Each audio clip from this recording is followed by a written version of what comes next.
Recuerden que hasta ahora hemos venido viendo que el potencial era igual a la integral, a menos la integral de E diferencial de R, ¿sí? Pero en este caso teníamos que conocer la configuración de campo para poder calcular el potencial. Pero resulta que las configuraciones de campo son generalmente sumas de vectores y cuando son muchas las cargas se complica el cálculo.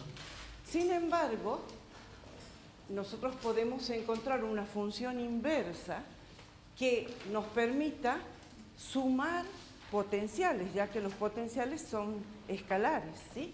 Entonces recuerden que nosotros habíamos visto también que el potencial era igual a la carga, a la constante K por la sumatoria de las distintas cargas que generaban el campo sobre los respectivos radios, vectores, posición, ¿sí?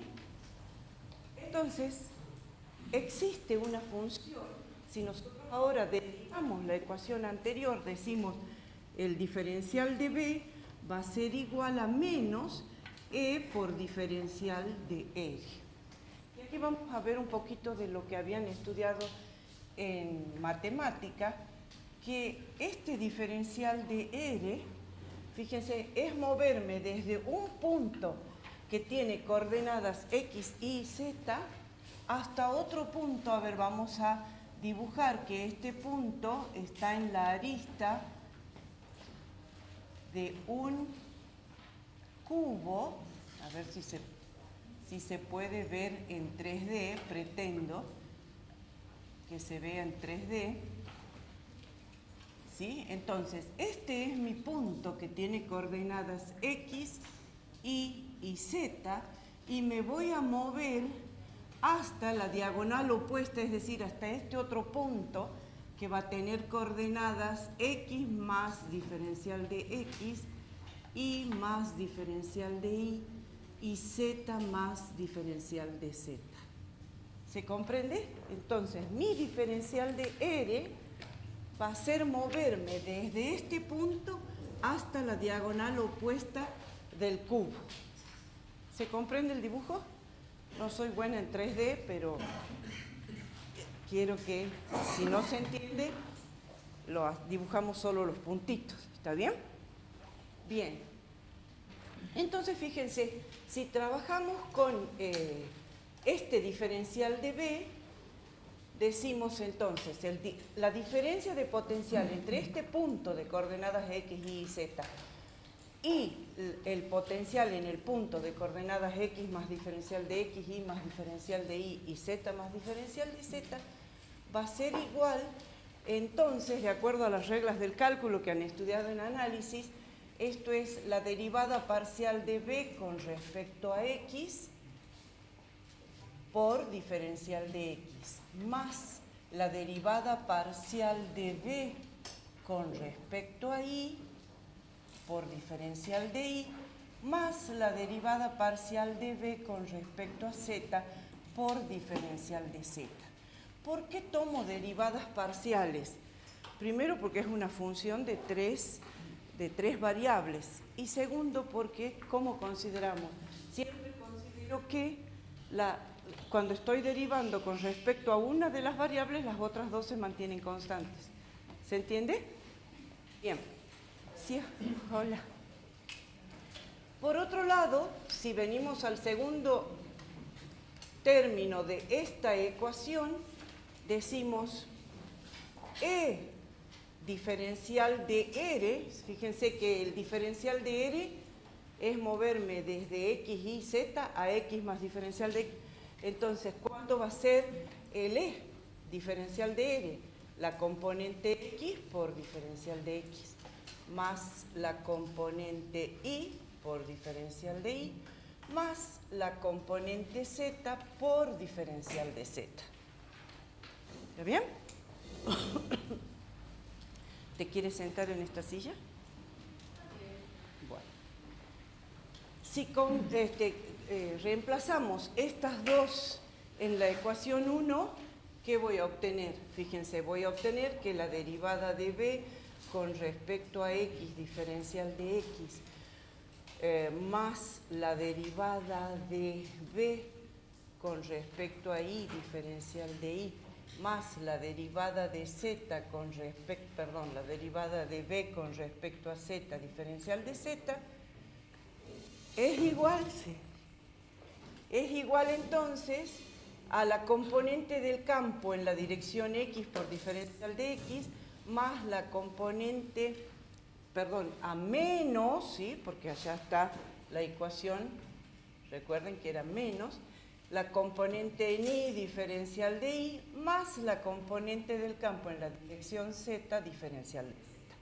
De tal suerte que si reordenamos los términos y los agrupamos en diferencial de x, diferencial de y, diferencial de z, vamos a decir diferencial de b con respecto a x más e sub x, todo multiplicado por diferencial de x,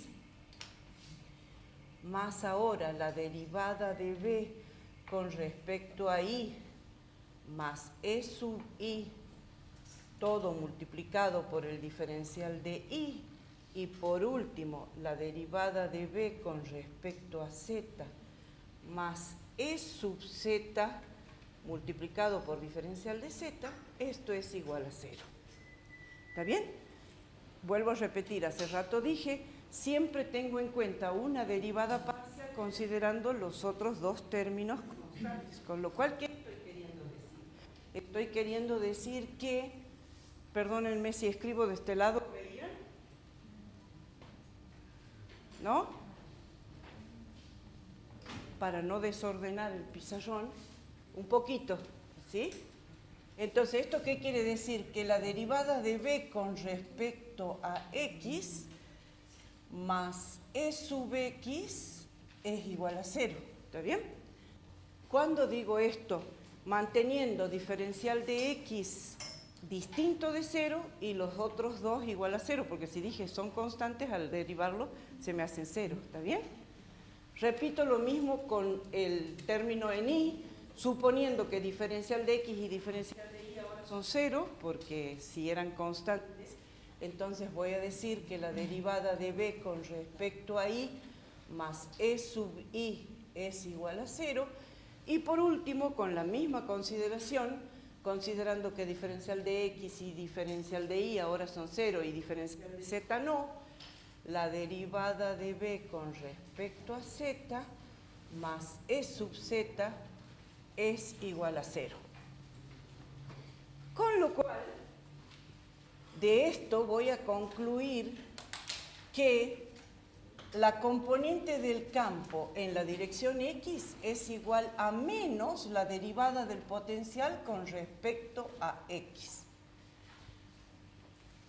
En este caso, la componente en y del campo va a ser igual a menos la derivada del potencial con respecto a y.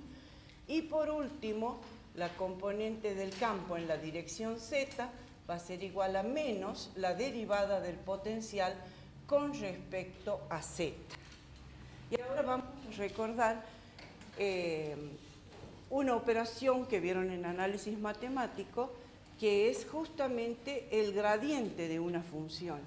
Este gradiente, o el nabla, no sé cómo le decían en análisis, es decir, la derivada parcial de cualquier función con respecto a x en la dirección y, porque esto es un vector, ¿sí? Más la derivada parcial con respecto a y en la dirección j, y por último la derivada parcial con respecto a z en la dirección k. En definitiva, con lo que acabamos de ver, entonces nosotros podemos decir que el vector campo eléctrico es igual a menos el gradiente del potencial o el nabla del potencial, como ustedes lo conocen. ¿Está bien?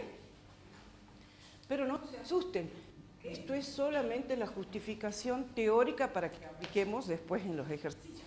¿Recuerdan que el otro día les dije guarden este resultado del dipolo? Ahora vamos a volver a ese resultado y de ahí vamos a calcular el campo del dipolo. ¿Está bien? Pero los dejo que terminen de escribir un ratito. Sí, es...